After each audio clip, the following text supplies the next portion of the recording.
Irish Benjamin 57. And I am ND Sean 45, and together we are the Two Irish Brothers. Now listen everybody, as I'm sure you all know, the coronavirus has screwed up a lot of things for everyone, including Ben and myself, so that's why we haven't had a show here in a few weeks. But there's been a little something in the past week or so, so we have a reason to do an episode. How about that, Ben? Yeah, how about that indeed? It's not going to be much, but it's something to talk about nonetheless. But as you guys can tell from Ben and I's attire, not a lot of Notre Dame talk in this video, but there has definitely been a lot of action in the NFL as far as free agency goes. And of course, Ben, the biggest news, as all of us NFL fans know, and I honestly did not think this was gonna happen. I thought that he was gonna stay put, but Tom Brady has opted to leave the New England Patriots, and Yep. I think it was a 2-year contract that he signed with, of all teams, the Tampa Bay Buccaneers, which Yeah. I'm a little shocked by that. How about you? Yeah, I mean, shocked, yes.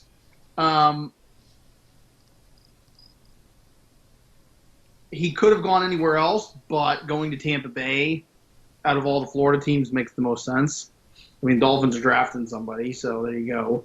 But yeah, the whole money aspect I think is a big thing. I think it's like $60 million was his contract that he got from Tampa Bay, which is just lucrative for somebody that is in their late 40s with Tom Brady. But yeah, it's crazy. But according to some people, Tampa Bay could make a run, which I don't know about that, but okay. So, yeah, it'll be interesting. You know, of course, he had to go to another team that I absolutely despise.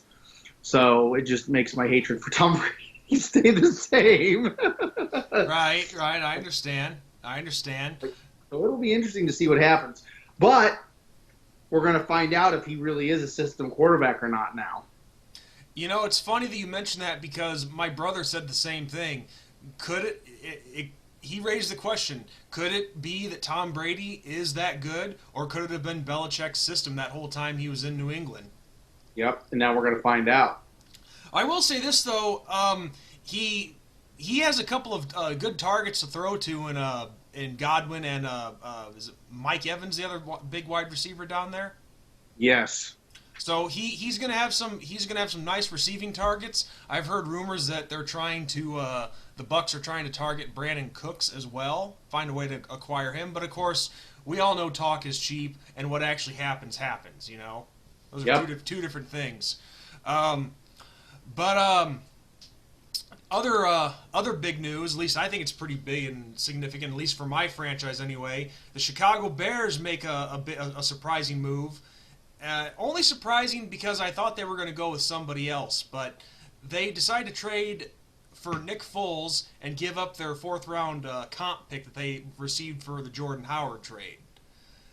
Now, I'm not exactly sure how to feel about that. I mean, yeah, Nick Foles, he led the Eagles to the Super Bowl after what's his name? Carson Wentz. Carson Wentz. I don't know. I hate it when I draw a blank, man. But when Carson Wentz went down, he ends up leading the Eagles to a Super Bowl victory. If I'm not mistaken, he did win the Super Bowl MVP, didn't he? Yes, he did. Yeah.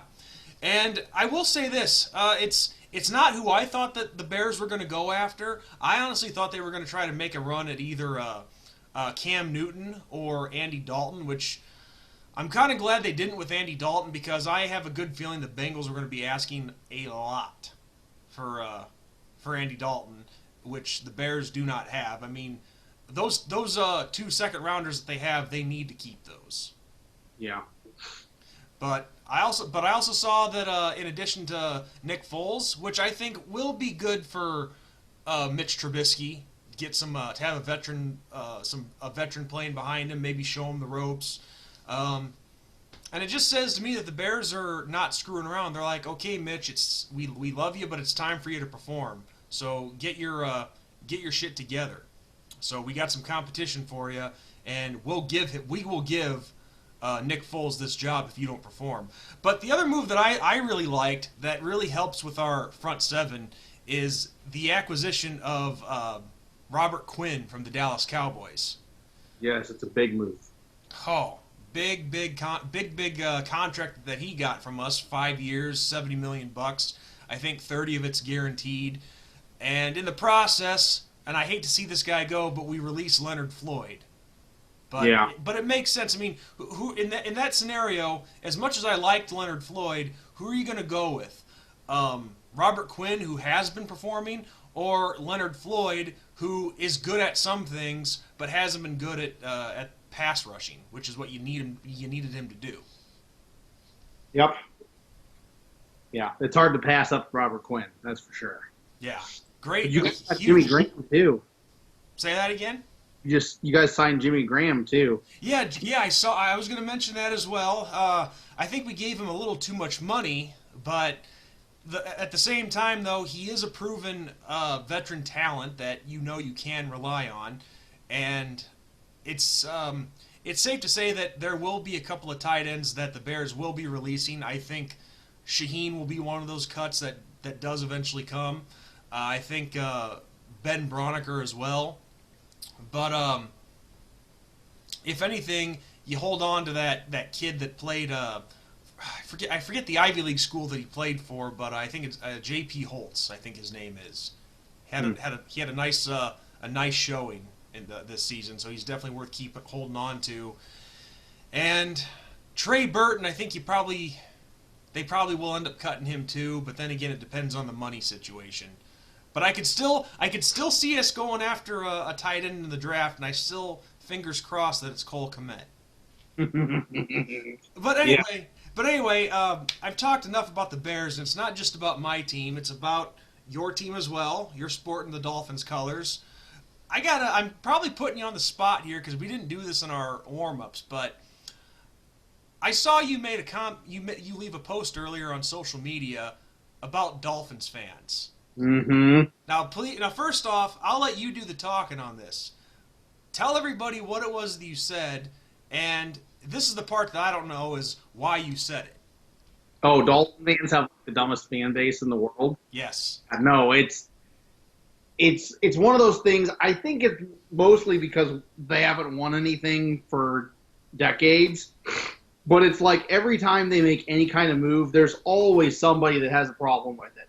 And it's not that it's just they have a problem with it. It's like the way they go about it and say what they say. Like today, the Dolphins signed some minor guy, and of course people in the comments were like, why are we signing a guy like that? We need to be getting talent. But it's like not every single guy that you get and you sign is going to be a superstar. I mean, there has to be a few guys on the team that are just regular, average Joe players. Well, And the thing is, it doesn't always have to be a splash sign. I mean, those guys that you sign that aren't exactly household names, they can be big difference makers on your roster. Like today, I saw the Bears just signed cornerback Artie Burns up from the Steelers, and he had some good years with Pittsburgh. Right. Yeah, it's things like that. And somebody commented on my post and they were asking me something and I put it like this. The Dolphins could cure cancer and there'd be some kind of fan that would have a problem with it. And that's just kind of where I'm at with all that. And like the things that they say just don't make any sense. Like it just makes no sense. And everybody in the fan base acts like this player's going to be a bust or this player's going to be great. And it's like, we haven't played a down of football yet, guys. Like, I mean, I get that we're in a rebuilding mode. I get that things are kind of slow. But, I mean, you got to calm down just a tidbit. I mean, that's just the way I look at it. But on the Dolphins front, they got Jordan Howard, and I'm really excited. Oh, I know a lot about Jordan Howard. I have loved Jordan Howard since he came in the league. I am so excited to have him. It's actually one of our positional needs, running back wise, since we traded Kenyon Drake to the Cardinals. So I'm pretty excited about having a solid back. He's not an every down back that can do everything you need, but he is definitely a solid back that will give you a lot of good work. so I'm pretty excited about that. And then, of course, they signed Van Noy, which is pretty exciting, from New England. He has good ties with the head coach, Brian Flores. So pretty exciting, and I think brighter days, no pun intended, are ahead for the Dolphins. But yeah, so we'll see. The draft is where it's going to be interesting to see how the future goes for the Dolphins more than anything else. Yeah, exactly. And commenting on Jordan Howard real quick, I mean, of course, when he came into the NFL, he came to the Bears, and I had the pleasure of watching him for, I think he was there for 4 years. I think pretty much. I think it was the last year of his rookie contract that we traded him to Philly, but he was a very underrated running back, I think, because he was doing a lot of things that some other top running backs in the NFL were doing, but it just went unnoticed because at that time, the Bears were still kind of trying to put the pieces back together. Yeah. And trying to get things going, and then they end up making the playoff run, and but he was averaging, he was getting at least 1,000 yards every season. Yeah. And and they were hard yards too. Yes. Oh, he was earning every single one of those yards for sure. But the thing is, it just went unnoticed because he wasn't an Ezekiel Elliott. He wasn't any other big name guys in the league. He was playing for a Bears team that was trying to rebuild a little bit and get things going. And it's funny, you talk about you thinking that Dolphins fans are the dumbest in the league. I still think the title goes to our fans in Chicago because they're the same way. I mean, haven't even played a down of football yet, but this is a bad move. This is a horrible move. You could give these people a free lunch and they'd be unhappy about it. I agree. And I mean, it's like the hate that we have. And when I say we, I don't mean all of us. I mean, for example, with Mitch Trubisky. I mean, myself personally, I like the kid. He's a really likable guy, and he's busting his ass off to try to get things going, to try to make things happen, get better as a quarterback. Well, here's the best comparison that I can give. I mean, our fans hated Jay Cutler when he was here. And I think I mentioned this in another video. Now, that, to a degree, I can understand because, unfortunately, people do look at the sidelines during a broadcast, and they pay attention to those 3 seconds where they see a guy just, arms crossed, showing no emotion like this. Right, and Jay Cutler, Mr. No Emotion. And they think that means a guy doesn't care. Well, unfortunately, people are going to read off of that. I hate it. I hate that, but it's the world that we live in. But on the contrary, and this is just one example that I'm going with. I'm not trying to just turn this back into the Chicago Bears show. But, Mitch Trubisky is the opposite of that. I mean, the guy's pretty much always has a smile on his face, a great attitude. His teammates love him. But you look in the comment section on take your pick of any page on Facebook of any Chicago Bears fan page, whether it be on Facebook, on Twitter, wherever. You would have thought this guy was the Antichrist.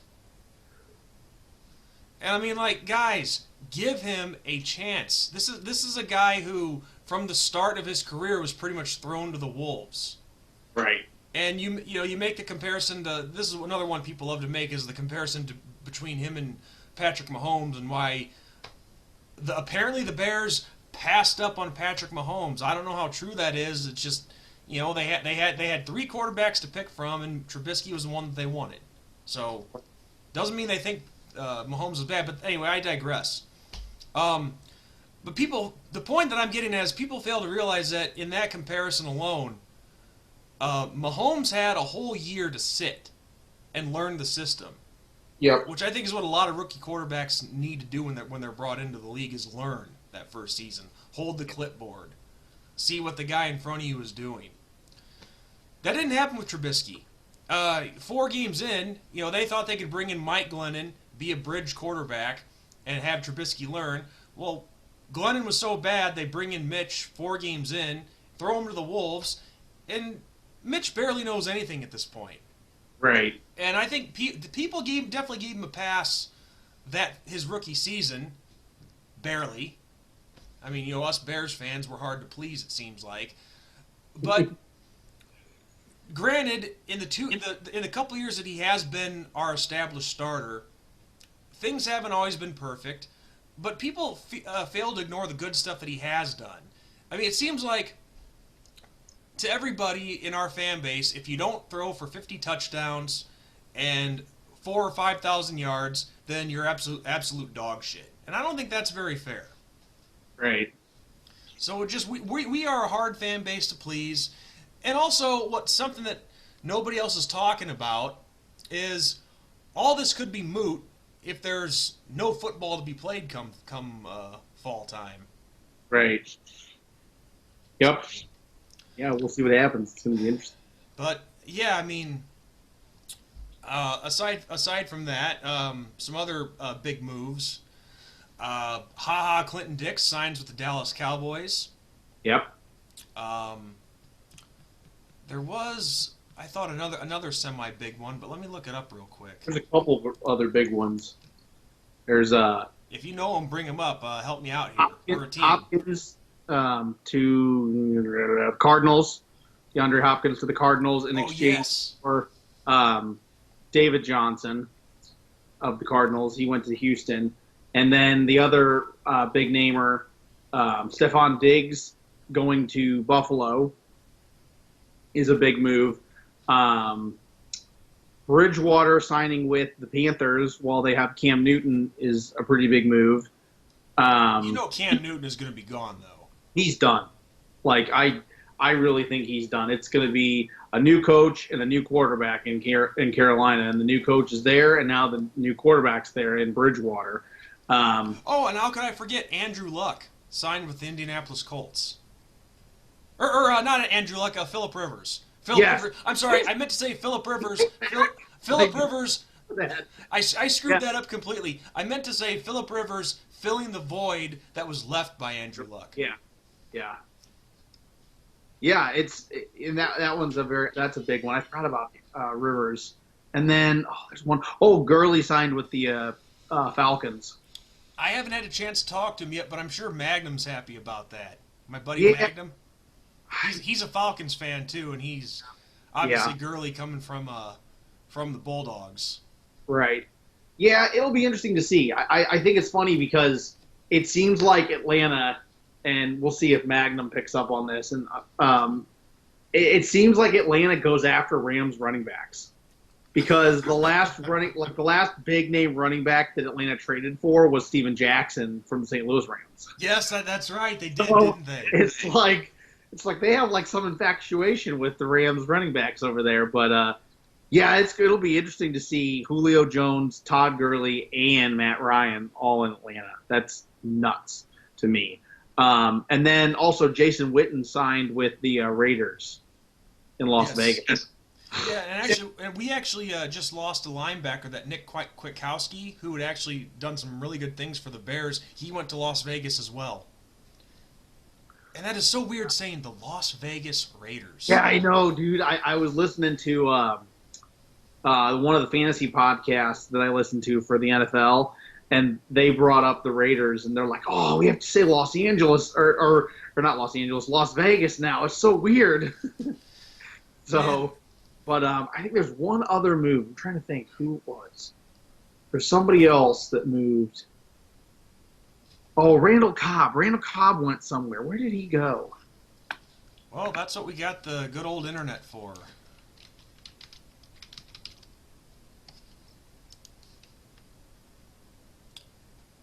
Texans. Yeah, that's right.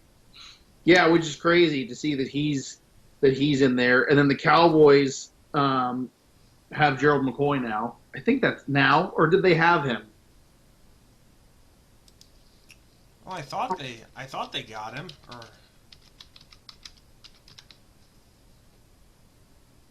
No, Gerald McCoy came in. It was the Panthers who had him. Okay, yeah, because that's kind of a big move.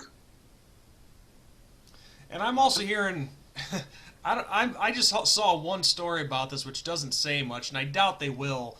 But I have heard that there might be a few rumblings about the Bears trying to acquire Clay Matthews, which honestly, I wouldn't mind that because we need some linebacking depth, but at the same time, I'd almost You should just draft somebody instead. I think so. I mean, he's towards the end of his. He's not the guy that was in Green Bay when he won a championship. No, but I think one of the things that this article pointed out was or maybe it was a comment on the article, but it makes a lot of sense comparing him to Aaron Lynch. Who's a former Notre Dame alum. Well, even though it was only 1 year, Clay Matthews still had like 8.5 sacks last year, and Lynch only had 2. But at the same time, Lynch is younger. So, do you? Yeah, it'll be interesting to see how he does after his injury because he got knocked out of the season with a broken jaw. Yeah. Yeah. So, I mean that wears on you too. I mean, And when you're not actually playing, you can't simulate game speed. I'm sorry. I mean, there's nothing like an actual game. And we even have touched on this in our Notre Dame videos. It's one thing to go up against your teammates. It's another thing to go up against somebody that hates you. So Yeah. that's kind of the way. And like I said, me personally, Clay Matthews is cool. I remember when he played for Southern Cal. I mean, we're Notre Dame fans. We saw him for 4 years. That trio in Southern Cal was insane when he was playing there. Him, Cushing, and Ray Malaluga. Oh, don't remind me. It was hell on earth. But I just, to me, you would be better off just signing or drafting a rookie, because to me, his last 2 seasons in Green Bay before he moved on, he didn't have that motor. To me, there were so many times where I saw him give up on plays. I saw him not come back in, and stuff like that. And I remember talking to a Green Bay YouTuber, and he was saying some stuff, and I told him, I'm like, yeah, it's kind of shitty that Clay Matthews in a playoff game didn't come back out immediately after going to the sideline. Yeah. So, to me, that's not exactly worth going after. Yeah, but and it's funny. Everybody, Bears fans complained after Jay Cutler had a tear in his leg and didn't come back in, but nobody bitches about Clay Matthews or gets the media coverage that did. Right.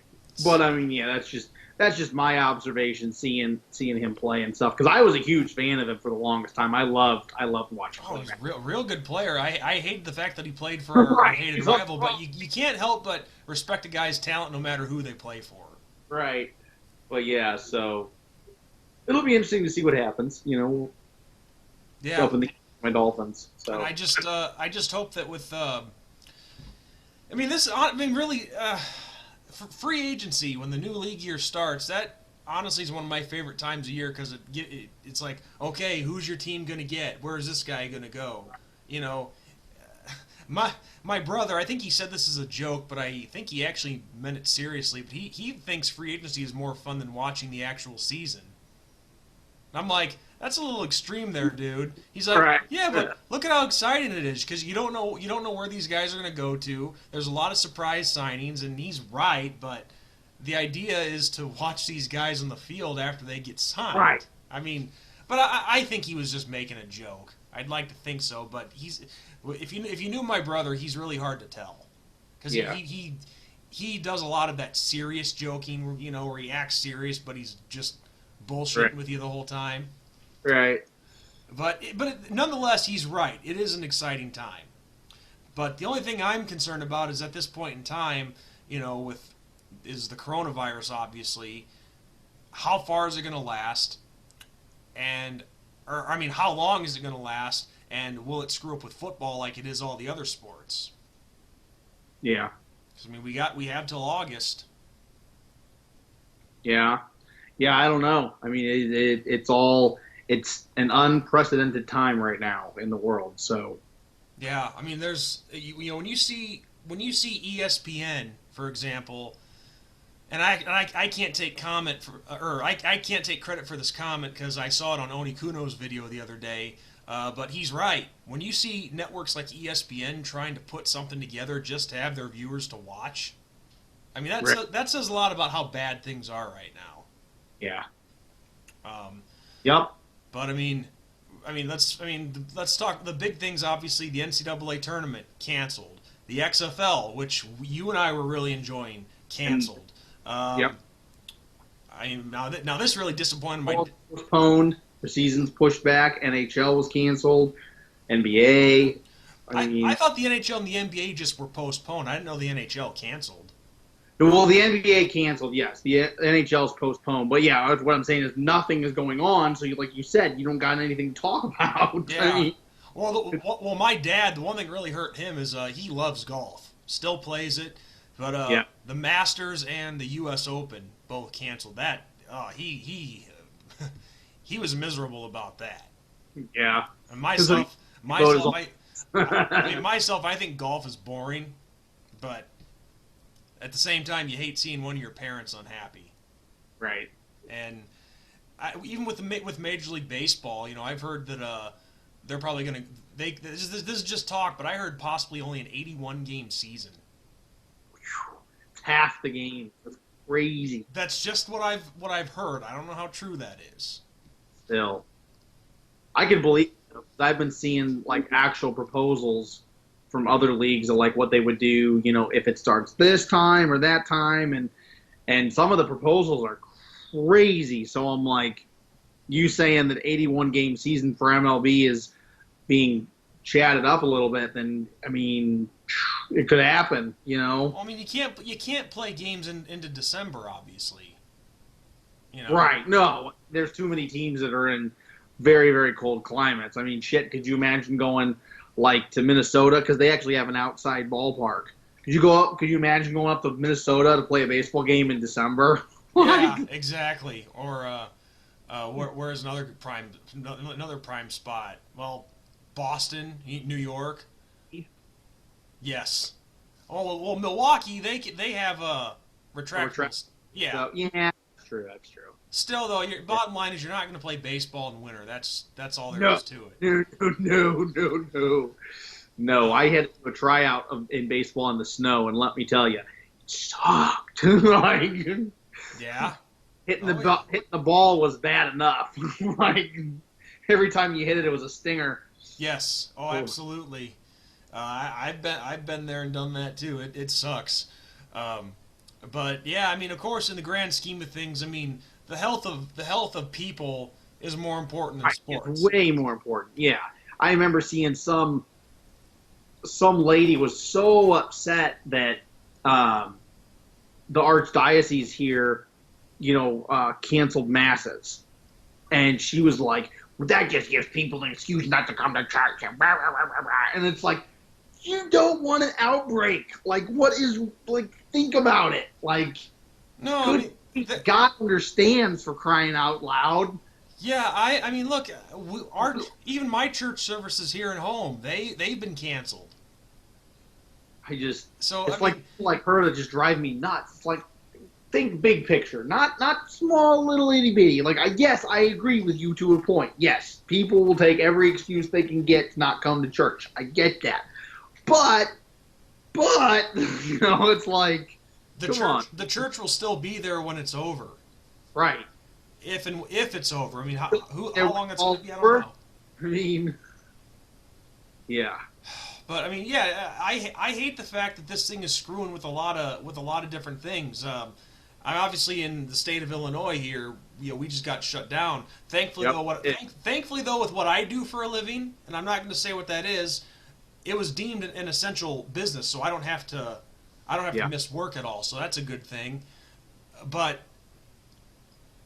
yeah, I mean, just you got to look at the overall big picture and keep people healthy here. Yeah.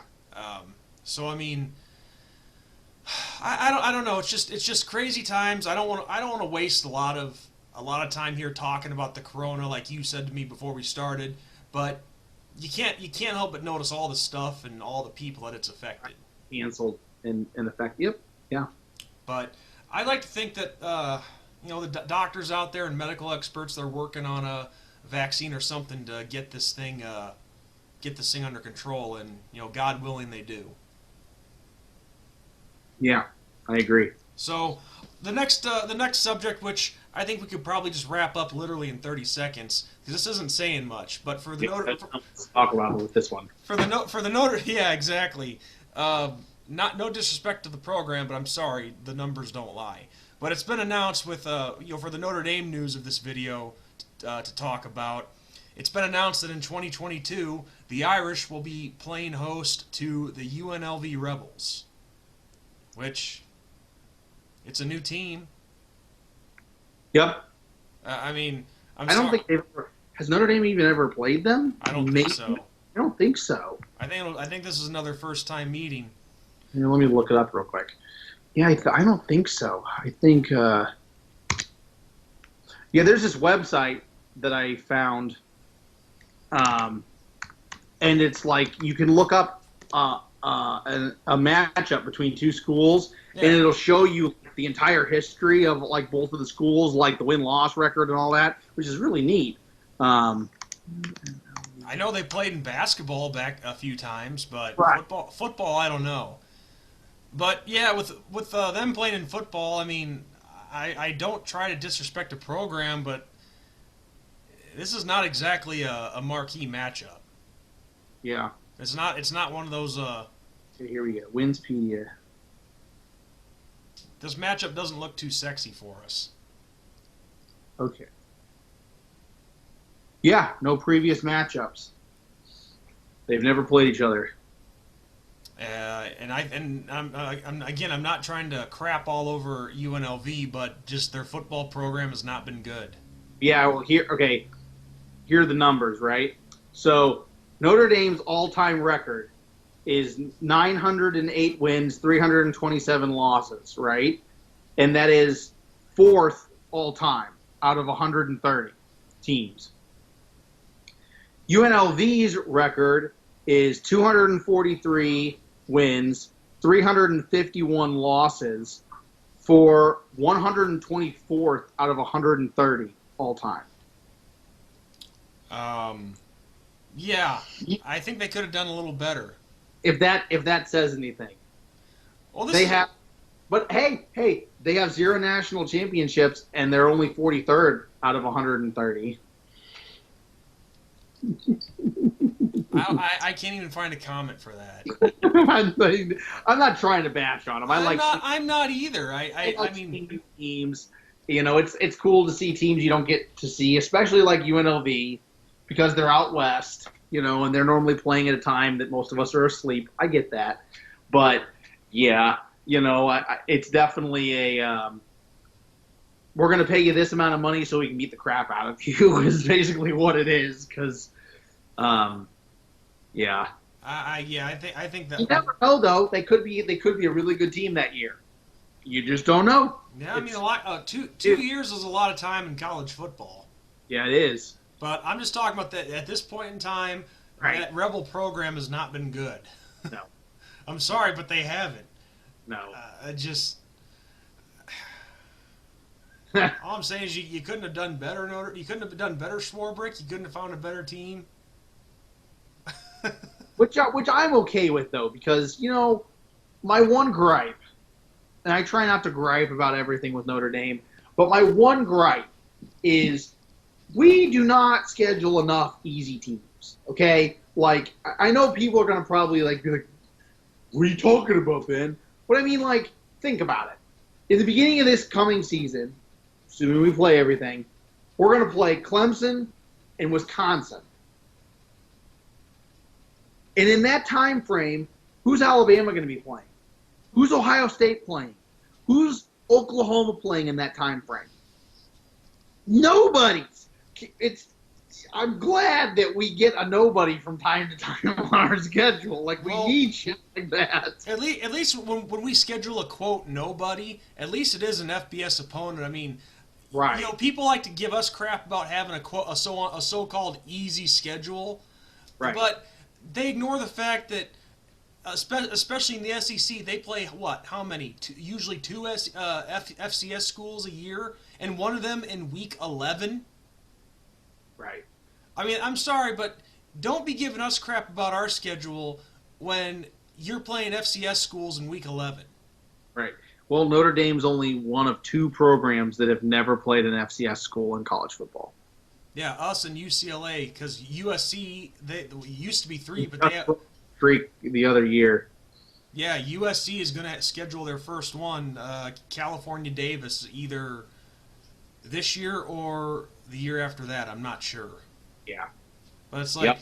come on, don't be scared. Look, I'm not saying that at the FCS level has bad football, No, but some good teams in the FCS level. I mean, because look at North Dakota State, for example. I mean, they've had a string of beating some FBS opponents. Don't get me wrong, I'm not taking anything away from them, but let's face it, 99 times out of 100, that FCS school is going to lose, Yeah. get destroyed. Yeah. I mean, really, when Appalachian State upset Michigan in 2007, which I still love to this day. We're Notre Dame fans, so of course we Yeah, are. exactly. But when you could put the best FCS school against the best FBS school, that FBS opponent's going to kick the ever loving shit out of them every single time. Yeah. And I mean, what I'm getting at is this is the comparison that I'm getting at. A top level FBS opponent against the best FCS opponent, we're going to kick the crap out of them every time. Now, if the best FCS team beats the worst I know there's a lot of letters going on here. Yes, if the best FCS team beats the worst FBS team. Exactly. Is that really saying much? No. No. I mean, okay, yeah, great, but it's like if North Dakota State, for example, beats a Sun Belt team, it's Whatever. It's good. I mean, it's impressive, yeah, but it's not like they beat Ohio State or something like that. Right. So, Well, and like you were saying, if it's an SEC opponent team, it's Alabama or LSU or Auburn or whatever, and it's like, well, they're not playing a North Dakota State or an Illinois State. The teams that are going for the national title every year. They're playing some team that's got like a 1-12 record at that point in time, coming in, licking their wounds, and then they're going to get the shit kicked out of them by Alabama, LSU, Auburn, yeah, I mean, now Texas, whoever. North Dakota State, I mentioned them a couple times already. That's a team I think that's eventually going to make the leap to the FBS level.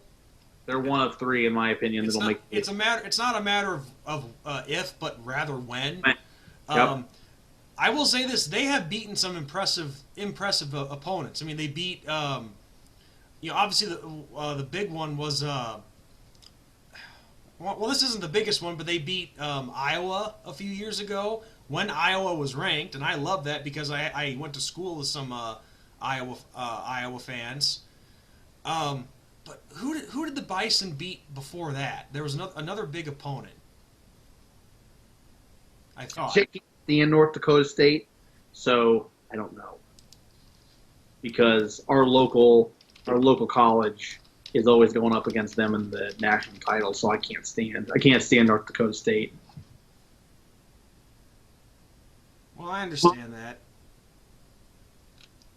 Unless I'm just thinking of unless I'm just thinking of that Appalachian State win, but whatever. I mean, like the notable victories that I know of, like for FCS schools, was the Jackrabbits beat University of Kansas, Appalachian State beat Michigan, North Dakota State beat Iowa, and then it took literally everything Iowa had to beat Illinois State. They beat Illinois State by a field goal, what was that, 2 seasons ago? Yeah, It was like a 17-14 win. So, I mean, that was pretty crazy.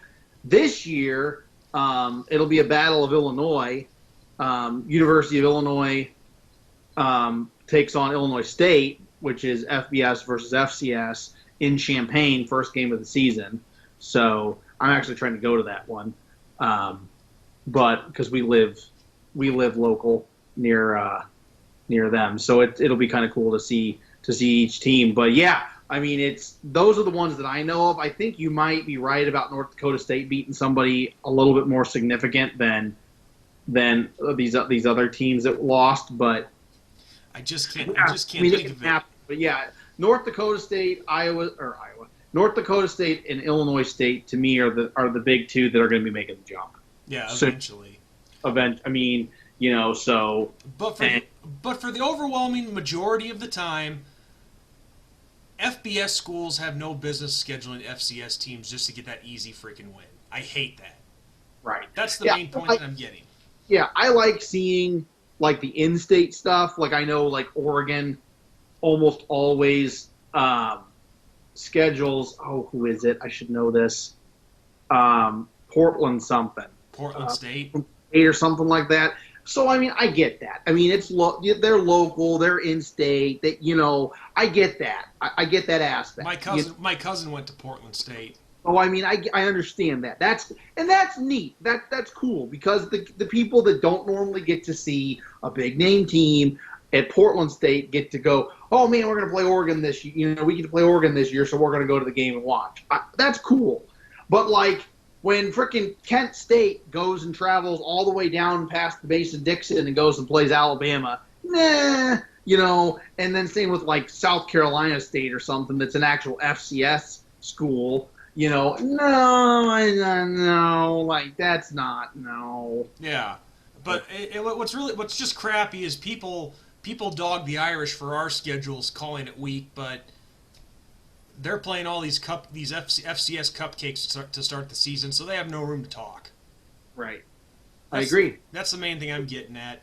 So, well, anyway, I think that this is a good place to stop, Ben. There's really not much more to talk about. We could just regurgitate a bunch of stuff otherwise. Yeah, we could. But one thing we want to let everyone know, if you guys have watched us at this point in the video, is we have a very awesome episode coming up for you next week, assuming the details are still good. Yeah, well, I haven't heard anything bad, so... Yeah, so and we're not going to tell you what it is. But all I know is we have something really awesome coming up next week that I think a lot of you will want. You'll want to click that. You'll want to click, as Ben, like you say, click that like button or that subscribe button because you'll want to see what we have in store for you guys next week. I think you'll really like it. Very special guest. So, all right, guys. So on that note, I am ND Sean 45. I'm Irish Benjamin 57. And I'm going to steal your line this time, Ben. And if you guys like us, smash that like and that subscribe button. And God bless. We will catch you guys later. See ya.